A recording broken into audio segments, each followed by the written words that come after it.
Yo, what's up mga kakotis? Magandang hapon po sa ating lahat. Yan o, saan dito pala tayo sa may danan po ng Olas, Davao, Bukidnon Road. Yan o. So mga kakotis, no, itong proyekto to. So bago ang lahat, mega shoutout pala sa lahat ng mga solid supporters natin, solid viewers, solid subscribers, no. So ito po mga kakotis, may nakita po tayo. So sa ating pagbabalik ngayon, kasama si Sir Royal P. Ano? So nag-collab na naman po kami mga kaotits. At may nakita tayong linya at itong pinal po nila na modular segmental blocks. Yan no. So ito pala yung road widening dito sa may Olas. Dito sa may daan ng Bukidnon Road. Yan no.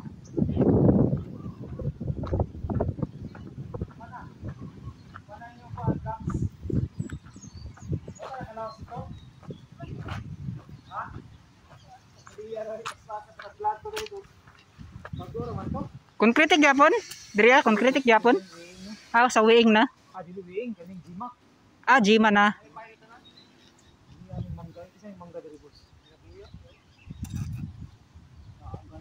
So under po ng Jima po yung gumawa po ng modular blocks na to mga kaobits, no?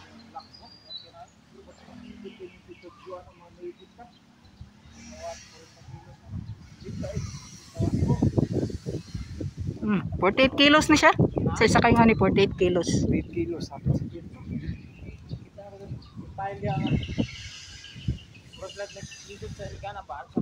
Kailangan duhagin ka po. Naman ay kabilya dapat itusok sa ika ng bangag.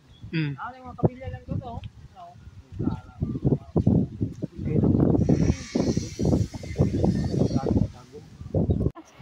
Unsa ka? Sa ikon nimo. Operator book ko. So kani caretaker diri sa kaning private nga yuta diri So kani operator sa bako mga cottage. Mo ni magikuanan? Wala lang may trabaho ron. Way modular. Way modular. So nakakuha lang gid mo no sa kaning Pero sa di ba na mo pumi trabaho dito sa Pikas? So mo ni ang kalayo na sa iyang gibot nga road widening no? 300 meters. Asa di magsugot ng 3 meters dili o? So ang kani dili na siya kuanon, murag mauna na siya ang kadako sa dalan. So kung baga kanilang dayang padulong dito ang gibuhat nga road widening hanto dito sa may gibuhat nga tulay. Pero katong mga kilid sa tulay sir sa may dagan na to, road widening gyapon to ang pinakakilid-kilid niya or ay nga niyon gyapon. So magsumpay na padulong dito sa ubos. Sada namang babaw na. No? So, yun mga cottage no. Magiging ganito rin. So, dito magsimula hanggang doon po sa ginagawang tulay. Yan, at 4 lanes gyapon siya, 6 lanes na. 4 lanes gyapon pero luwag-luwag nang diri sa kilid niya. Bitaw na. Yan. So, yan sir, salamat kayo sa mong paghatag ng impormasyon. Sir, shoutout sa akong YouTube channel sir. Hello po sa mga good vibes na to diya. Yan. So, taga-asa sir? Taga-dire na po puan ra po. Sa puan ra no. So, caretaker siya dito mga cottage no. Yan mga cottage no. Dito banda so andun si Royal P. So, dito pala yan inulit ko dito magsisimula yung paggawa nila hanggang dun po sa ginagawang tulay. So, magtutuloy-tuloy po yan. Yan no. So, yung saunahan, so diyan po yung mga yung punong kahoy na matatamaan. So magtutuloy-tuloy na doon sa unahan. So yun at mga cottage no. So sa pagbalik natin ito po yung mga nakita natin. So mga pila ka weeks na di siya sir. Bulan na ba ni wala pa? Sobra bulan na dahil. So yung pag-update ko pala dito mga cottage meron na pa ito. So hindi ko lang po na-update. Napuntahan po dito. Yan na. So punta na po tayo doon sa ginagawang tulay. Doon sa ginagawang viaduct flyover. Ay, lahi na kanang kuan mga bato. Kita-kits po tayo doon. Let's go. Yun mga cottage no. At so doon kami sa baba kanina. So dito itong kanilang pag-road widening dito. So dito lang banda. So dito wala na po yung mga kuan magagalaw. Ayan o. At ipapagandahin na lang muli itong daanan po dito. Yun mga cottage. At shout out kay Sir Royal P. tabon kay sobra daw kayo kainit. Yan mga kaotits, at punta na kami doon sa unahan, no? Kita-kits po tayo doon. Let's go.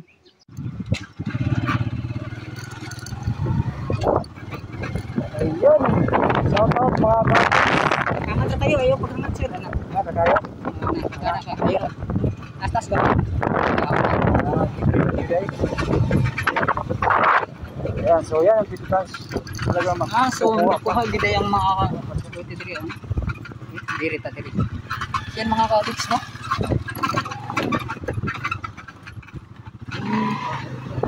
So gumawa pala sila ng manhole dito mga kaotits. dapat talaga ng kasada. Napakalaki pala ng binago ng daanan na to. Ayan. So, ito lang yung dati, oh. Ngayon po ay nasa mga 5 metro siguro yung nadagdag mga kautits hanggang dun sa unahan. Sana sila sila. So ayun, oh, lagay na pala sila ng tagnan, Steel dig. steel dig, tapos Yung parang rampa ano niya, diaphragm. So ito na yung abutment na kapatid.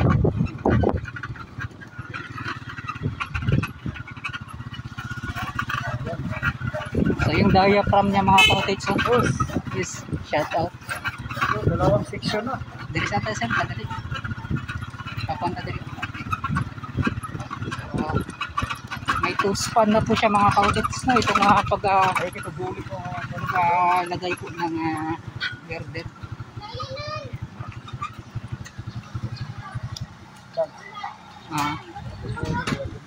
Oo, kata. Yun mga kautits, andito na tayo sa pinakaunang abutment po niya dito sa taas. Tapos po yung natagpo nila ng girder. Yan lang. So mabilis po at yung estilo po nila sa pagtrabaho ay hapon po sila nagumpisa. Tapos overtime hanggang gabi. So kaya po ay nabilis po nga nailatag itong girder. Yan, no? So sir, ikaw na po sir.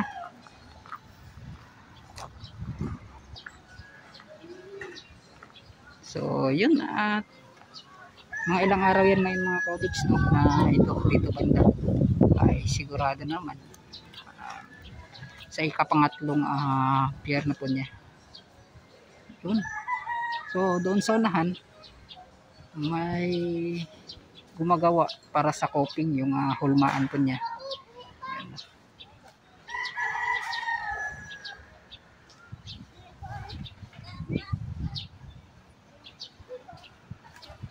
Yan.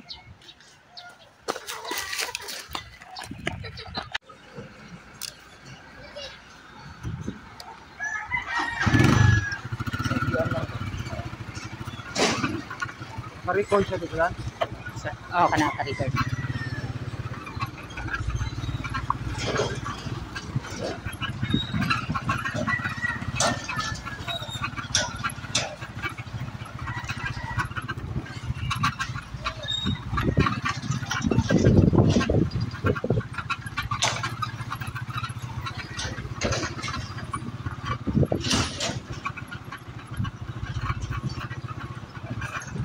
Ayan, no? So tapos na.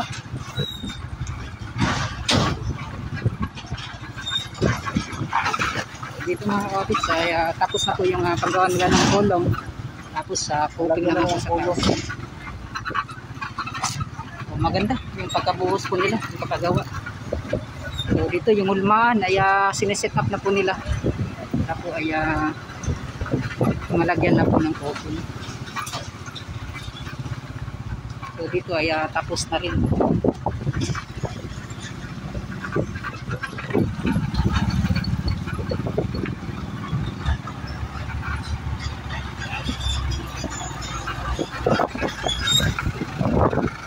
Pinababaklas na dito sir, no? Yung hulmaan niya, yung forma.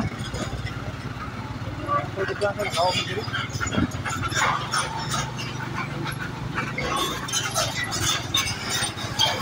Ay.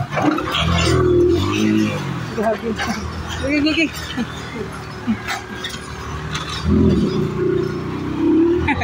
Dalit, nabasa yung kaset. Basta ka? Wala, ikaw, nabasa ka. Oo nga eh. Ano, maday dito? May pa dito tayo agi sir, oh. Dito, oh. Ito ba o? Ha? Ito ba o, makwato? Dira sa kilid, oh. Mga cottage na si Royalty.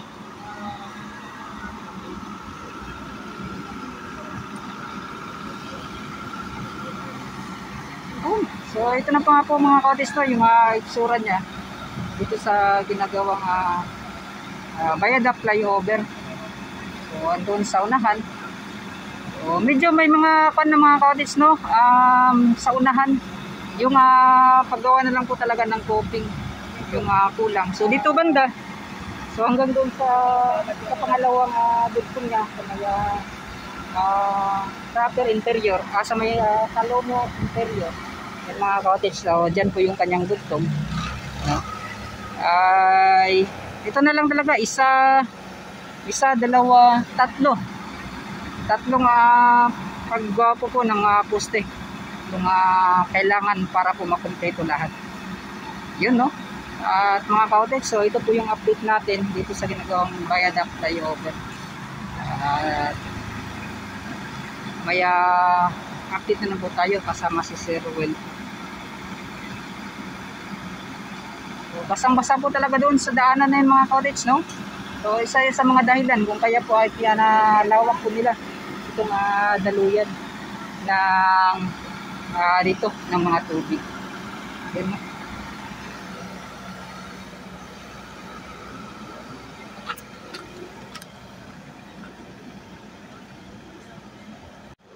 Ayun.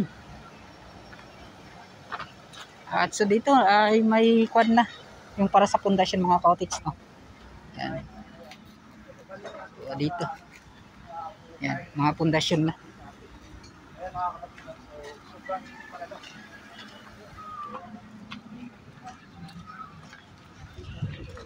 So dyan naman banda sa kanyang dyan may island po yan sa may traffic light. At yun po ay kanilang kinuha. Tinanggal po yun kasi may isang poste na gagawin dyan para sa malapitan po na sa kabilang dugtong po niya. Yun, no? So mga cottage, at pagkatapos dito ay pupunta naman po tayo dyan sa kabila sa Talomo interior dyan banda. At magkokonekta na po sa ginagawang Davao Coastal Road, no? Itong ginagawang Viaduct flyover dito po sa Maya Olas. So yun mga cottage, at maraming salamat. So magpa-part 2 lang po kami doon sa unahan ni Sir Rowell P mga cottage, para po may kwan na rin pangdandag sa ating sa ating content, sa ating pag-update ngayon. Yan, maraming salamat, at hanggang dito na lang. Magpa-part 2 po tayo dyan sa loob. Bye bye na.